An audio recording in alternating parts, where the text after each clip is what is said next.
Assalamualaikum warahmatullahi wabarakatuh.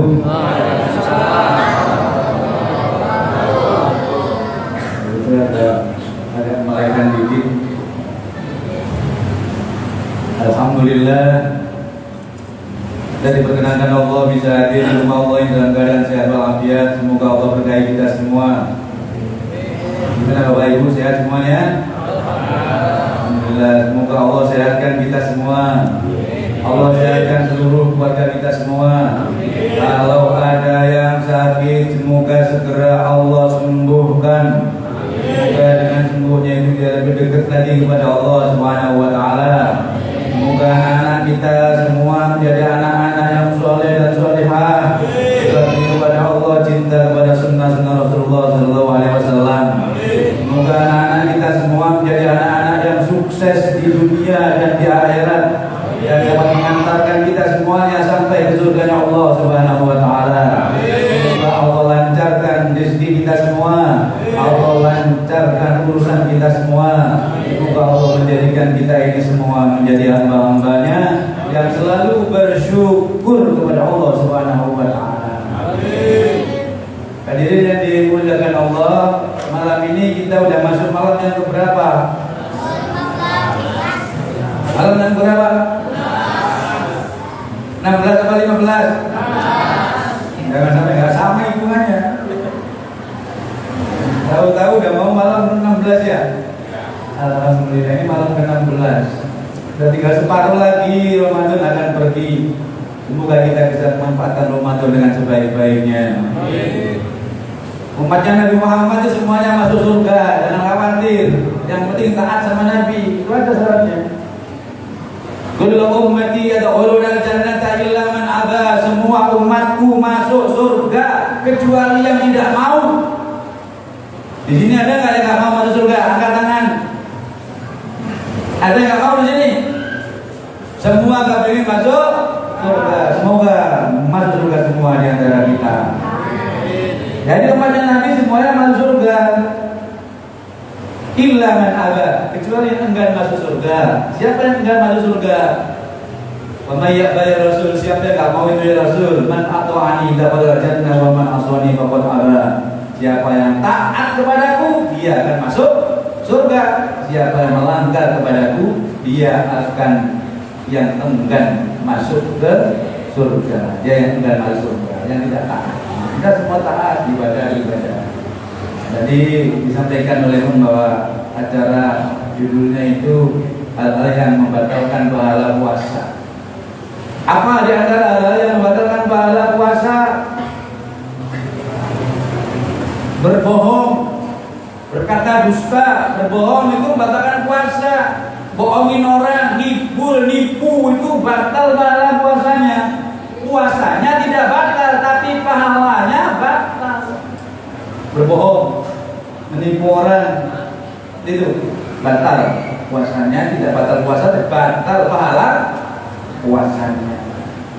Memfitnah orang, itu juga sama. Memfitnah orang di bulan Ramadan, memfitnah orang, tidak batal puasanya, tapi pahala puasanya batal. Berkata-kata kotor, itu juga tidak batal puasanya, tapi membatalkan pahala puasa.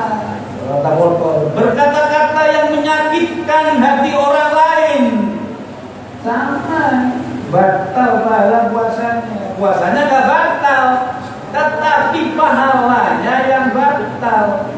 Begitu. Berkata-kata yang menyinggung orang lain, itu juga bisa membatalkan pahala puasa, karena itu menyakiti orang lain. Menyakiti dengan kata-kata itu lebih dahsyat daripada menyakiti dengan fisik. Begitu. Nah, di antara itu berdusta, berbohong, menipu, berkata-kata yang tidak bermanfaat di bulan Ramadan siang hari, itu juga bisa membatalkan pahala puasa. Berkata-kata yang tidak bermanfaat. Puasa 5 jam di depan rumah merumpit, terus diceritain, habisnya nyambung lagi. Manfaat nggak ucapannya? Kalau nggak manfaat, bisa membatalkan pahala puasa. Maka diperintahkan Rasulullah sallallahu alaihi wasallam, "Man kana yu'minu billahi wal yawmil akhir falyaqul khairan aw liyasmut."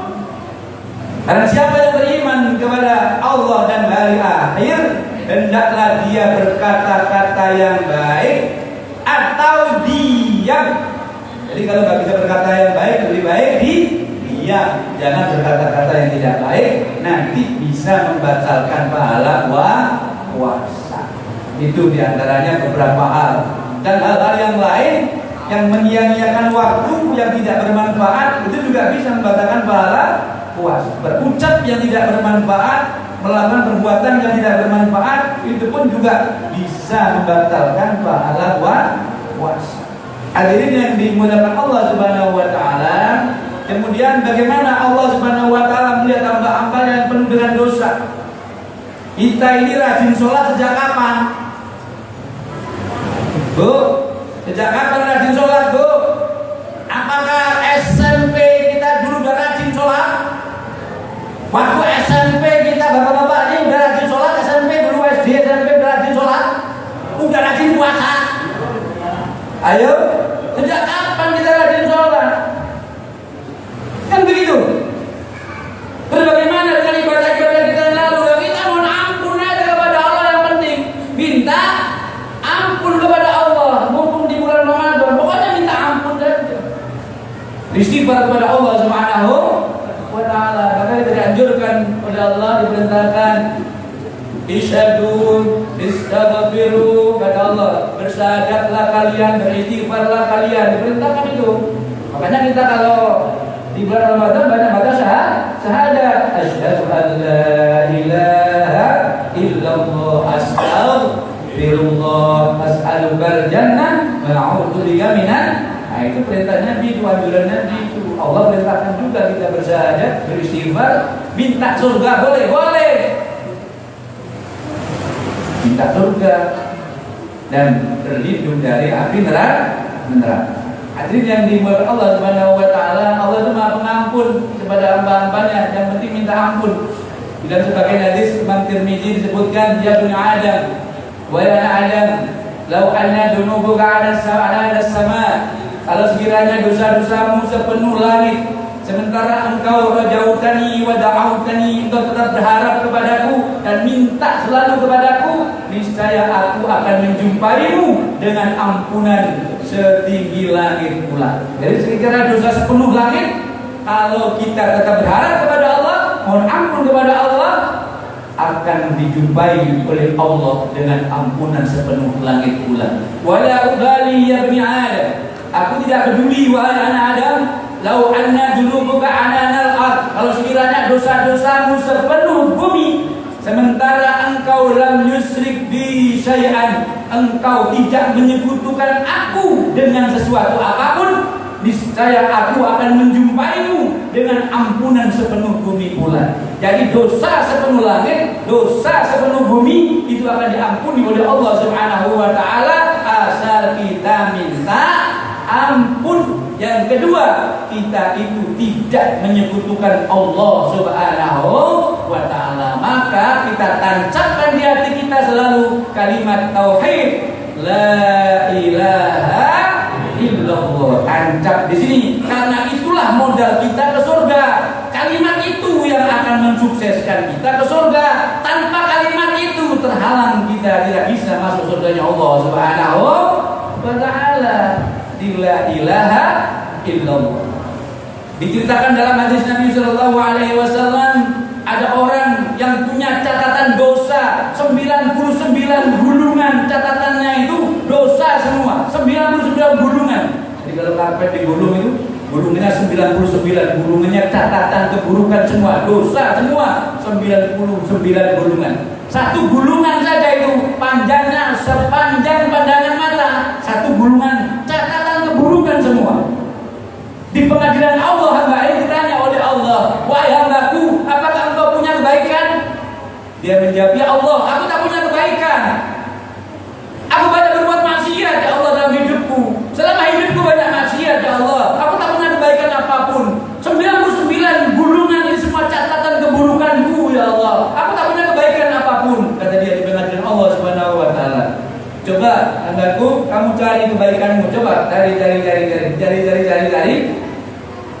Kemudian ketemu satu kartu kecil gitu, namanya di toko kartu kecil, tulisannya kalimat la ilaha illallah, tulisan kalimatnya kartu kecil itu.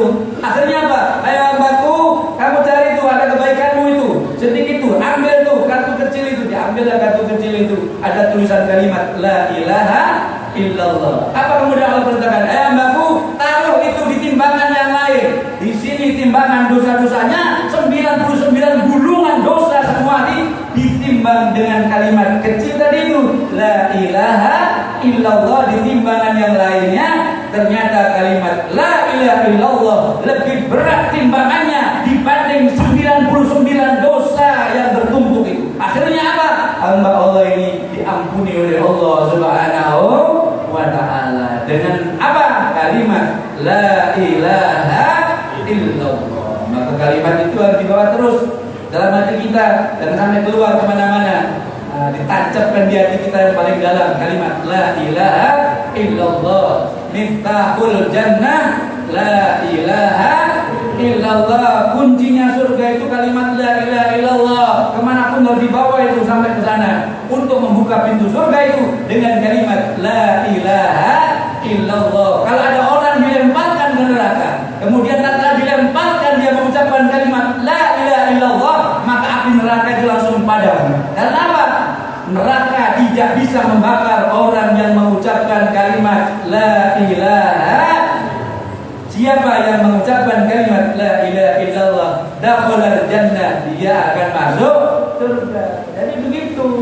Umatnya Nabi itu semua masuk surga. Jangan di neraka-nerakain umatnya Nabi itu.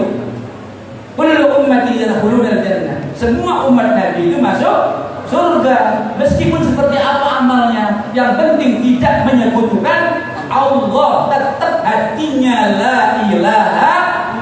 Udah itu aja. Jadi konsepnya itu, umat Nabi itu yang penting membawa kalimat la ilaha illallah. Satu peristiwa waktu Abu Thalib mau wafat, mau meninggal, paman Nabi itu, Nabi mendekatinya. Ya ammi qul syahadu an la ilaha illallah wa ana rasulullah kalimatu muhajjatu laka indallah. Wahai pamanku, ucapkan asyhadu an la ilaha illallah dan aku ini Rasulullah. Kalimat itu akan dapat membelamu di sisi Allah. Aku juga akan membelamu nanti di hadapan Allah dengan dasar kalimat la ilaha illallah. Dikejar itu kalimat la ilaha illallah. Ternyata kemudian di samping Abu Thalib itu ada Abu Jahal dan gerombolannya. Jadi nggak bisa apa sudah benci dengan agama Abdul Muthalib, akhirnya sampai wafat Abu Thalib belum sempat berikrar kalimat syahadat dengan jelas.